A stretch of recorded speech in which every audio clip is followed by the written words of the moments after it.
قصفين لمعبر رفح على حدود مصر وفلسطين في أقل من 24 ساعة. اللي بيحصل بالظبط من ساعات قليلة استهدفت قوات الاحتلال البوابة الفاصلة بين الجانبين الفلسطيني والمصري في معبر رفح الواصل بين مصر وقطاع غزة للمرة الثانية على التوالي وفي أقل من 24 ساعة.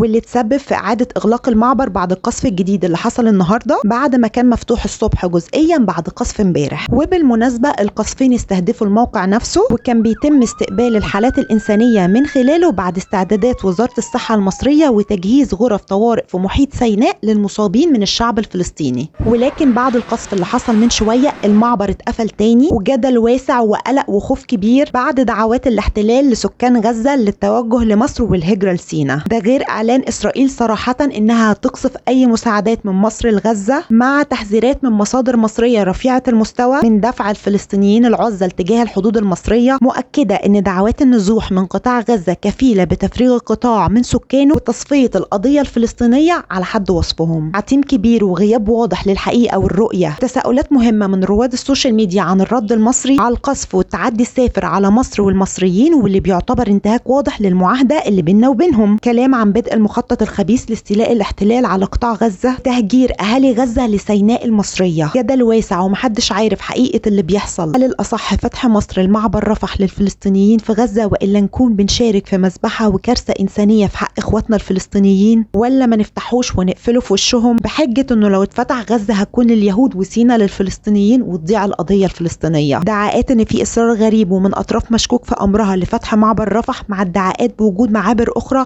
وإن الموضوع مش أكتر من مؤامرة ضد مصر. أسئلة كتير بتطرح نفسها في ظل مواقف الحكومات العربية المشينة. فين العرب اللي بيصرفوا مليارات الدولارات لنيمار وكريستيانو وحفلات أشكال والوان؟ فين الإمارات واللي اكتفى وزير خارجيتها عبد الله بن زايد بتعزية ضحايا الجنود الإسرائيليين؟ فين الفنانين والمشاهير دي مايا خليفة نفسها طلعت وأعلنت تضامنها مع القضية الفلسطينية؟ وفي النهاية سؤالي ليكم، شايفين اللي بيحصل تخبط من إسرائيل وبداية نهايتها زي ما بعض المحللين بيقولوا، ولا تنفيذ لصفقة القرن ودك غزة وهروب الفلسطينيين لسينا زي ما في ناس تانية بتقول؟ مع ولا ضد فتح معبر رفح لاخواتنا الفلسطينيين؟ هل بتعتقدوا ان اللي حصل في اسكندرية وطوفان فلسطين مجرد احتقان وصرخة ايمان بالقضية الفلسطينية ولا مخطط من العدو نفسه ونجح في تحقيقه؟ لايك وشير لو عجبك المحتوى وتابعني عشان يوصلك كل جديد. رحم الله شهدائنا الفلسطينيين ودعواتكم لأهل غزة وفلسطين.